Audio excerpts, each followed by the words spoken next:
Bonjour Jean-Paul Bedbet. Bonjour. Le rapport Blanchard-Tirole, faut-il supprimer les politiques? Quelle question pour un rapport donné le 23 juin au président de la République? Effectivement, à lire ce texte, on pourrait se dire que c'est le titre. Mais ce n'est pas le titre. Le titre, c'est quels sont les défis de l'économie française dans les années à venir et de l'économie de la société française.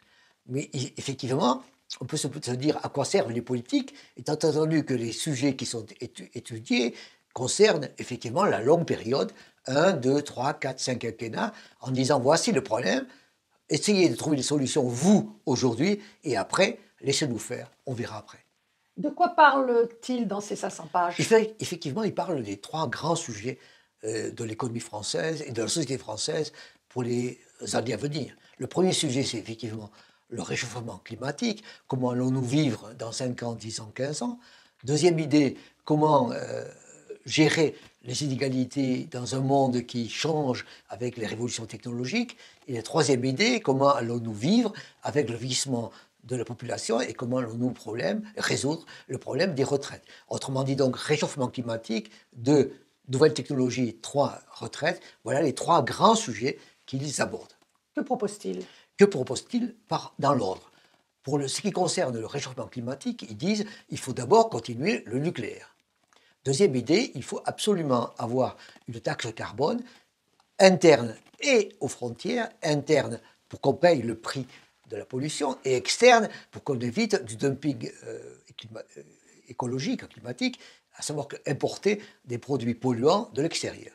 Deuxième proposition qui concerne les inégalités, aider les formations, aider aux nouvelles à comprendre les nouvelles technologies, à les maîtriser, et ensuite, et c'est ça la nouveauté aussi, essayer de trouver une taxation sur l'héritage, cette fois-ci, non pas sur la personne qui donne, mais sur la personne qui reçoit, avec des techniques sans doute compliquées à mettre en œuvre.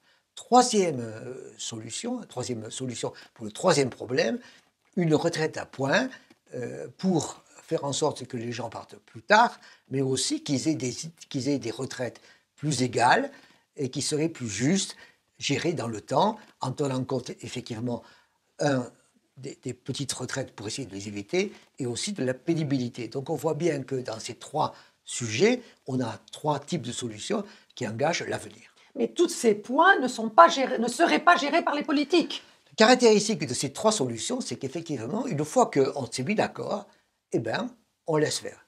On laisse faire des instances indépendante. Une instance indépendante qui gérerait dans le temps l'évolution du prix du carbone et donc qui serait indépendante des pressions politiques, des lobbies. Une deuxième structure avec des notaires d'ailleurs qui gérerait l'évolution et la gestion de des successions, des systèmes d'héritage, en ajoutant quand même évidemment toutes les aides, les subventions, les formations pour la nouvelle technologie, la révolution. Mais l'idée, c'est effectivement faire en sorte de gérer l'héritage. La troisième idée, sans doute plus compliquée, c'est celle des retraites, avec un système de retraite à points, de telle sorte que chacun travaille et ait un certain nombre de points en fonction du temps de travail, en tenant compte, comme je le disais tout à l'heure, de la pénibilité et de l'idée d'éviter les petites retraites. Mais, et c'est ça l'idée, la valeur de ces points serait gérée, encore une fois, pour une instance indépendante. Donc, au fond, on a une instance indépendante pour le prix du carbone, une sorte d'instance indépendante pour gérer les héritages et une instance indépendante pour gérer le prix du point de retraite. Donc, ce rapport Romeo-politique est une manière de les mettre hors jeu. De les mettre hors jeu une fois qu'ils ont pris la décision difficile et qu'ils ont fait le travail d'explication et pris les risques. Ensuite, une fois qu'ils ont convaincu, eh bien, leur travail serait fini et ce serait les autres, aux autres, c'est-à-dire aux instances indépendantes de continuer et de réussir. Le modèle implicite, c'est la Banque centrale européenne et la crainte implicite et parfois explicite, ce sont les gilets jaunes. C'est-à-dire que quand on a des mesures qui sont violentes et surtout non comprises et non perçues, mal expliquées et non perçues, on a des problèmes. Donc, d'une certaine manière, le rapport Tirole-Blanchard, c'est une façon de faire en sorte que des banques centrales ou des organisations indépendantes puissent faire en sorte que la société puisse évoluer sans réaction du style gilet jaune. Merci Jean-Paul Belbèze. Bonjour, bienvenue sur la chaîne Belbèze, où chaque jeudi, en quelques minutes, je vous parle de mes sentiments sur la situation économique, sociale en France et ailleurs. Et je vous invite à vous abonner, je vous invite à liker, je vous invite à en parler, je vous invite à faire des commentaires. Donc, je vous invite. Merci.